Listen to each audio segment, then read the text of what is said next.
Hello there. I'm Sue Switek with Creation Care for St. Peter's in the Woods. And we're here with Kermit. He's always asking the musical question, why are there so many songs about rainbows? Well, Kermit, there are a lot of songs about rainbows, but there's also a lot of songs about bluebirds. And that's what we're going to explore today. And who can forget the most famous song of all about bluebirds? Somewhere over the rainbow, bluebirds fly, birds fly over the rainbow. Why, oh, why can't I? Very famous in 1939. And here we have the Monkees in 1968, Daydream Believer, recorded by many, and it certainly inspired a lot of sports teams over the years. Oh, I could hide neath the wings of the bluebird as she sings. The 6 o'clock alarm would never ring. But as we all know, the alarm does ring. We do have to get up. We just can't hide under the wings of a bluebird forever. And boy, that would be a safe space, wouldn't it? Let's hear some more songs inspired by bluebirds. 1948.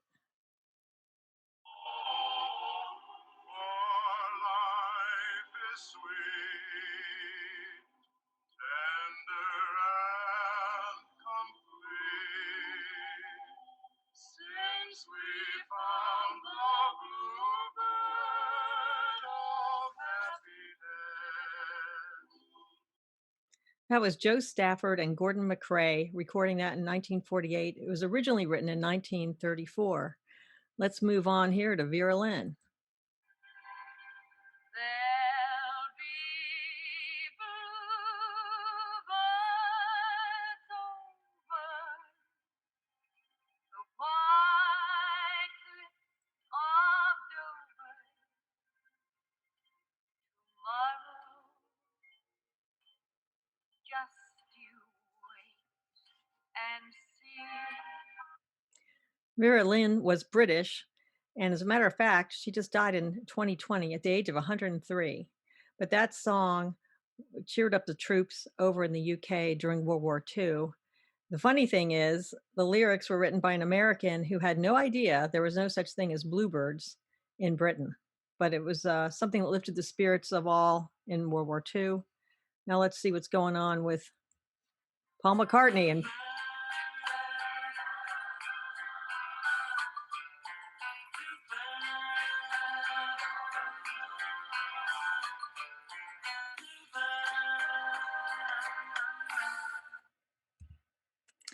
well, that was a great spin of the songs there. I just want to mention it's very important that during the Shang dynasty in China, 1766 to 1122 BC, in Chinese mythology, that's where the Bluebird of Happiness began, believe it or not. There are bone inscriptions that recorded bluebirds were messengers of an important person, and that was Zi Wangmu, the Queen Mother of the West, a fearsome immortal goddess. She was the protector and patron of nuns, adepts, priestesses, and women who held roles outside their traditional Chinese family. The bluebirds were believed to reside in the sun. Porcelain sculptures resembling bluebirds have been recovered from early China. It was not a bluebird species seen in the Americas. In fact, scientists are undecided on exactly what bird species it was. Moving on to early American lore with Native American Indians, so-called Indians, but just Native Americans. The Cochiti Pueblo peoples, the firstborn son, S-O-N, of the sun, S-U-N, and was called Bluebird. And the Navajo associated the mountain bluebird with the rising sun in the spring season. The Bluebird song is still sung to remind tribe members to rise and greet the rising sun and to greet the spring. And the lyrics at one point go, the Bluebird song, it says, Bluebird said to me, get up, my grandchild, it is dawn, it said to me. The song is still performed, especially at the close of the 9-day Nightway ceremony, performed as the last song just before sunrise on the last day, a sign of hopeful daybreak and spring, the end of winter, and a hopeful transitional symbol as it's always maintained. Now let's move on to more modern US history. In the 1700s, land was cleared in the frontier days and small farms were everywhere. And this was an ideal habitat, and bluebirds actually thrived and increased in numbers. They like meadows and grassland habits at the edge of woods. They need the woods for the hollows in the trees, which are cavities in the trees. They also like the wooden fence posts that the new frontier gardeners and homesteaders put up, and that they did thrive during that period. And then we move along to the 1850s, where there was an invasion by starlings, which was unintentional, but house sparrows or English sparrows or African sparrows, whatever you want to call them, they were brought here from Britain to control insects intentionally. And what a mistake that was, because they really just brought havoc to our native birds, and they really compete with bluebirds for insects and cavities. Then we go to the late 1800s. Bird lovers and farmers began putting up nest boxes.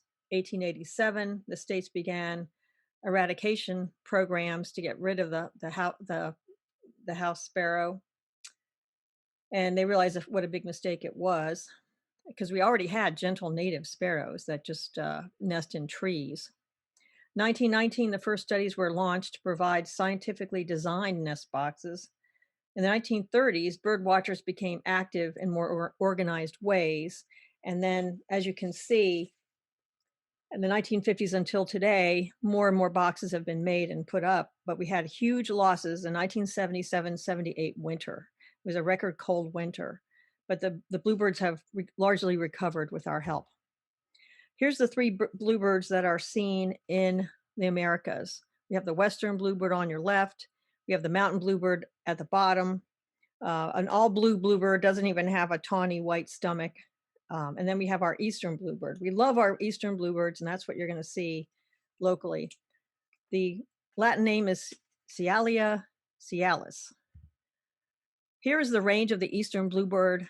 You don't need to stare at the colors too much, and just know that they are all over the East Coast and much of the half of the United States.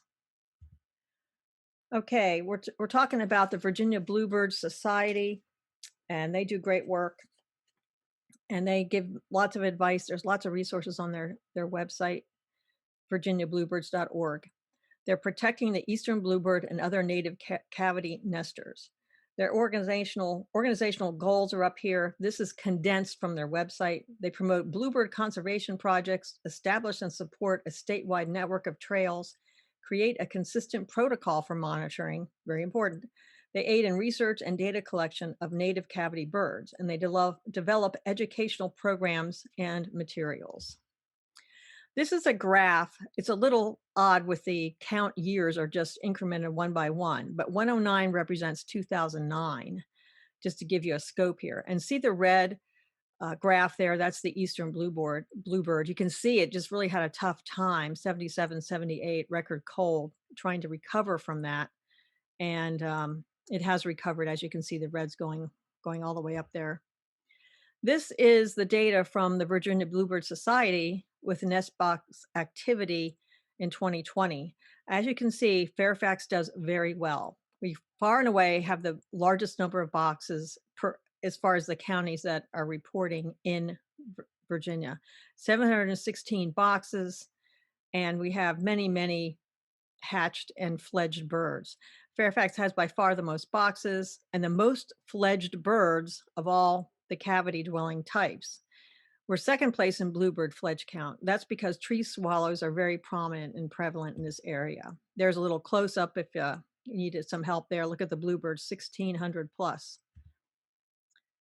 All right, now we're going to check in with my friend, Jim Robertson. He's a trail leader and a nesting box maker. So let's check in with Jim. Hello there, I'm here with Jim Robertson. He runs a bluebird trail here in Northern Virginia, and he makes an awful lot of boxes, and he gives them to other trails. And I want to let him describe how he makes these very fine cabinetry boxes. Hello, I'm Jim Robinson, and this is one of our birdhouses. This one happens to be Western cedar. It's my third choice for boxes. First choice is Eastern red cedar. Too expensive. You can't build a birdhouse out of that. And the second choice is cypress. Cypress, well, red cedar will outlast them all. But this is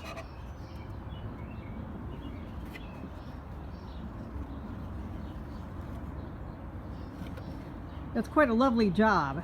The- And the important thing is being able to swivel the door open so that us humans can clear it out when yeah. necessary. Now this one's a little tight to get it open so you can completely. But one of the things that I do for my boxes, I put a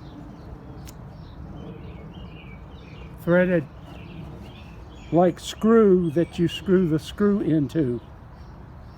Yeah, that helps a lot. It keeps from cleaner. wearing out the box, Right. because the screw, the wooden screw into this all the time would just tear it up. Yeah, it tends to get stripped after a Same while. way with the pivot point here.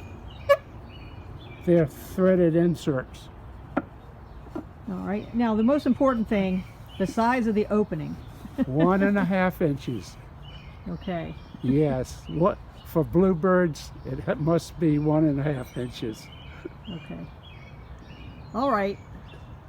Well, I think that pretty much sums it up. These boxes really wear well and they function well, and we're really glad that you make them.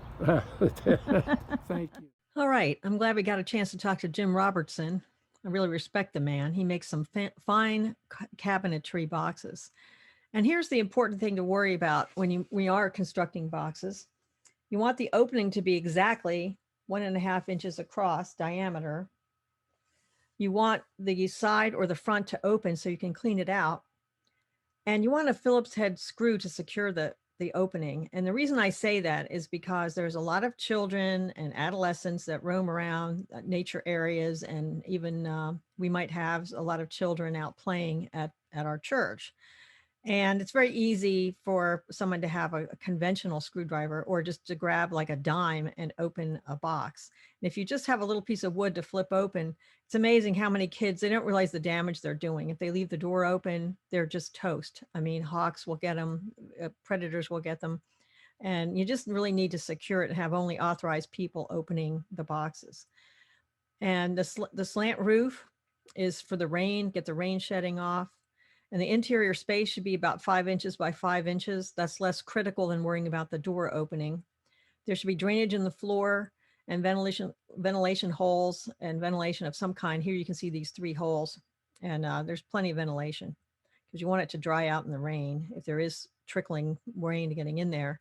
And then there are usually grooves cut to make a ladder, so to speak, on the inside so that the small birds, when they are ready to fledge, which means ready to leave the nest, that they can climb up that ladder. They have some kind of foothold because they're not very coordinated when they come out. So we call it fledging when they leave the box. And what will be added to this box is something called a Noel guard. It's called Noel just based on this guy named Jim Noel who invented it. And that keeps a lot of predators out. And I'll be showing you that. It will be mounted on a pole. And then there will be a snake guard added as well. Here's some shots here. The upper left, that's one from St. Peter's in the Woods. You can see the cross in the background. It's kind of a nice shot. On the right, there's a bluebird visiting a new fangled composite box. We'll see how those do out in service there. And there's a Noel guard on the front. And there's a Noel guard on the one at the church as well. And then at the lower picture is just, that's the best snake guard that you can get. The really wide ones are the ones to affix to the poles, and they keep most of the snakes out. And we do have lots of snakes in the area. Believe me, I live half a mile away, saw a 13-foot snake. I've taken dozens of snakes out of boxes on the trail through the years. Okay, here I am here. operating on a box there at St. Peter's. And you'll notice I do have my gloves. The gloves are not to protect you, it's to keep your scent from going on the boxes. Your oils and the french fries you ate, those are the kind of things that will attract predators. The Phillips head screwdriver, you need that. And you need to take the notes on paper or a phone or a tablet or something so you can consult information that you might need, and also to record the progress of the birds once a week. And you need scraping tools to clean it out. Ivory soap is for wasps. What it is we take down the very beginnings of a wasp or hornet nest, and then we use the soap on the roof inside to discourage them from building another nest, a wasp nest next week, because they have a hard time actually working with the soap, obviously. This last thing on the lower right picture there, the tanglefoot, it's an insect trap coating, and we put that on the pole underneath a snake baffle if we have ant problems. And the reason it's under the baffle is because you don't want wildlife just to brush up against it and then have all their fur get matted. It's just a mess, and it's not good for the animals. And then I have listed here a spare nest is kind of a luxury item, just in case you have a lot of ants or a lot of mites, a lot of flooding, like some kind of rain got in there. So you can take that old nest out and put a new one in and shake out the ants as best you can and put the new nest in. And believe me, the birds are fine with that. Transfer the eggs, transfer the young, and they're fine. The bottom, I just have what I'm looking at there is just the Phillips head screwdriver. It's just a little safer for the boxes. Here's the native nesting birds. And I listed the chickadee first because it's the first occupant. It usually comes very early spring before the bluebirds even get there. And if there's a chickadee that gets there first, we usually put a limiter on. Instead of an inch and a half, it's an inch and a quarter, and that keeps the chickadees safe. Next are bluebirds, tree swallows. The house wren is kind of like a mid-season arrival, and it also enjoys a limiter. If you can put the limiter on, if the house wrens have taken up residence, it helps them from the larger birds beating up on them. Carolina wren, I don't see it that much, but I've seen a few. Titmouse, I've seen one in Northern Virginia in a box. The house sparrow can get in there. It's the English sparrow, whatever you want to call it. It has to be removed. It's not native. It's very destructive to native birds. Moreover, they can go anywhere and nest, but we can't tolerate them at all. I mean, they can make a nest in the letter O on a shopping center, or whatever. They're everywhere. They can even just take up residence in a tree and build a nest in a conventional way. They don't need the boxes. So here's two of the residents that we get. The chickadee on the left, black-capped chickadee, very cute. It's got a nest of moss with fine hair on the top, and the eggs are white with brown speckles. The moss is a giveaway that that's a chickadee nest. On the right, of course, we have our eastern bluebird, and there's a picture on the upper right that I took at St. Peter's. That nest is there right now in the 2021 season. Lower right, those are the eggs in that nest, 2021 season. They still haven't hatched, but they will be shortly. Here's the tree swallow, very common in these parts. In fact, we probably get more tree swallows that fledge than bluebirds. On that upper left, I want you to notice one thing. That's the tree swallow nest that starts out very similar to a bluebird nest, but then they put the canopy of these white feathers that they find, so much so that you can't even count the eggs. It's very difficult. The eggs are in the lower picture there. They're kind of buff colored, if you can see that much detail in the dark box. Also in the upper left-hand corner, I want to draw your attention to those lines there. That is what I mean by the ladder. Right above those lines or grooves, there's the hole for the little ones to get out. So that's where they get the foothold to climb up. Upper right, we can see that's the house wren nest. The wren, it just fills the box with twigs and all kinds of stuff. And it's just twigs. It's a very three-dimensional nest. You're not likely to see what they're showing you here on the lower right, because it's just a three-dimensional nest. Who knows where the eggs are? And house wrens are beautiful singers. They're nice to have around, but they make a crazy nest. Okay, now we're moving on. If you look on the lower right, that is your black cap on the house sparrow. I mean, it kind of looks a little bit like a bandit, and it certainly is. I mean, I've had to take baby bluebirds that have had their head pecked in, by this guy It's not a pretty sight. You know, some died, and some of them I had to take to a rehabber to get antibiotics and for them to be brought back to life. But so it can be, they're very destructive. They're very aggressive. They have powerful beaks. They will kill bluebirds and other native cavity dwellers. And they don't require a nest box anyway, so don't tolerate them. Other foes are the snake, raccoon, domestic cat, ants, and wasps. Ants can eat a baby alive if you just let them go. You can't just tolerate them because they will eat them alive. Here's the timeline of what goes on with the birds. It's a 37-day time frame from when the first egg is laid until the birds fledge. And if you add nest building to that, it's probably a 39-day program, you know, so it's a long haul for the bluebirds in a nest. For them to have 2 and 3 nests is amazing, but we're hoping for some 3 nests this year, and I'll tell you why soon. But anyway, they have 13 days of brooding. Brooding just means sitting on the eggs and warming up the eggs. She doesn't really brood the eggs until they're all laid. So if you have a clutch of 4 or 5, she waits till they're all done being, you know, laid, and then she'll start laying on the sitting on the eggs. That's to make them all synchronize and have them all mature at the same time and hatch the same day. Then there's hatching day. The babies hatch between the 12th and 14th day of brooding. And then you start your count to 0 again. And hatching day is usually 0, day 0. You're starting over, ground 0. One day, they're already 1 day old. But anyway, and then 17 days until fledging. That is pretty much by the book around here. Anywhere between 16 and 20 days, they will be fledging. Here's just a little illustration of day 0 when they're born, and on it goes. You can look at this in more depth on the VBS website. And here's some more pictures all the way through day 16, which they're really ready to fledge. 17 maybe it might be the right day. But the thing I want to tell you is a word to the wise. You just want to use your trail monitoring notes and do your count and do your times that way. It's much more accurate than trying to guesstimate the age of squawking chicks in a dark nest. You might only see a mother who won't flush out of the box, or just big gaping mouths, and you can't really see the plumage at all. So don't rely on that. Just do your count. Here's a nice picture. There's that tall bluebird nest that we have right now in the 2021 season in the center there.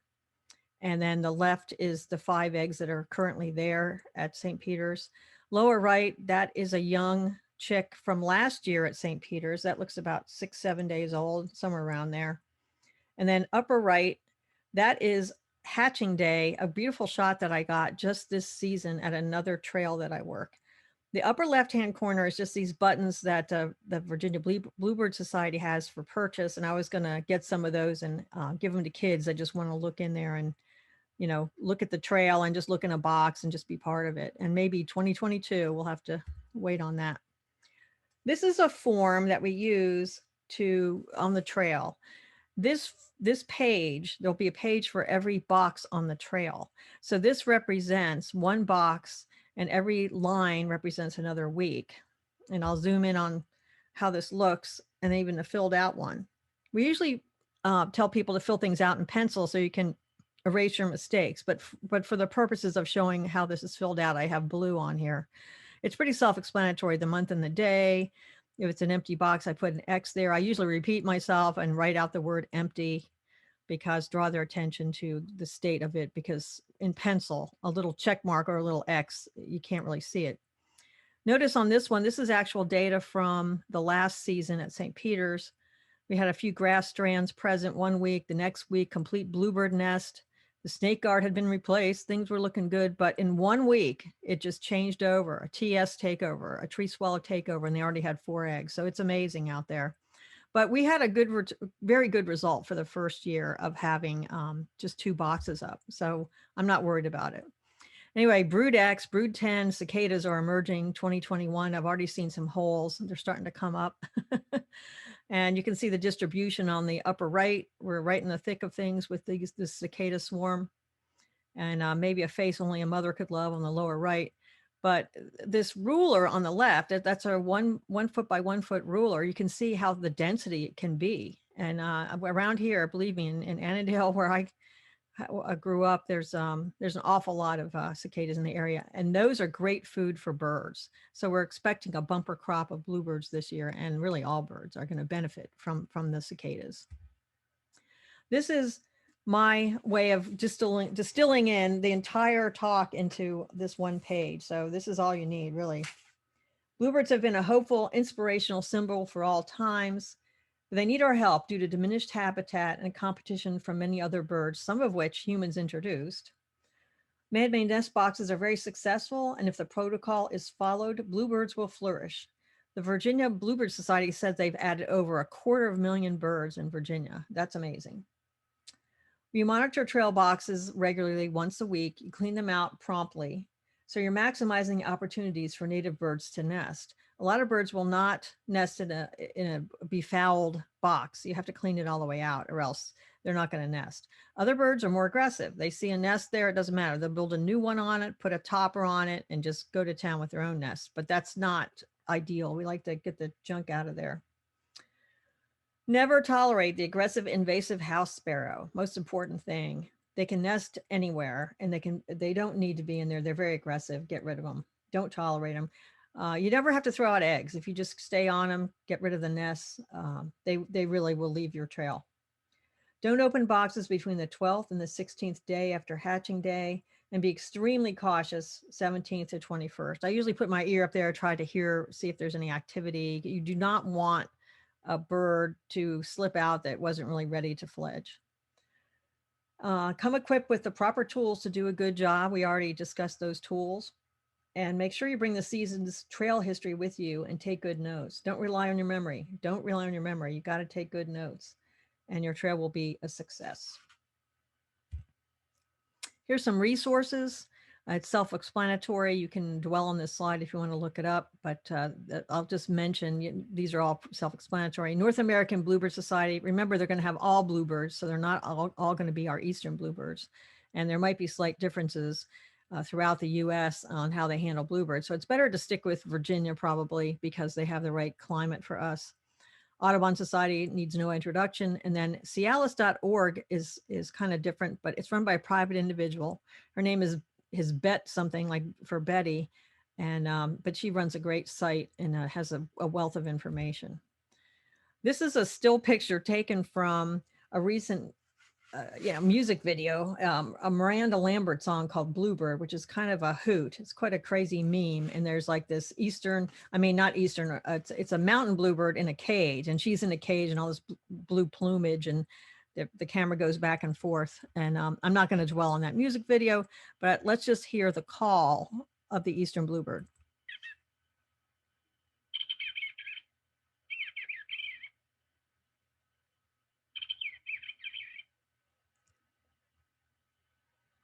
All right. This is what I'm going to leave you with. And I thank you for joining me. And I'll just leave you with this.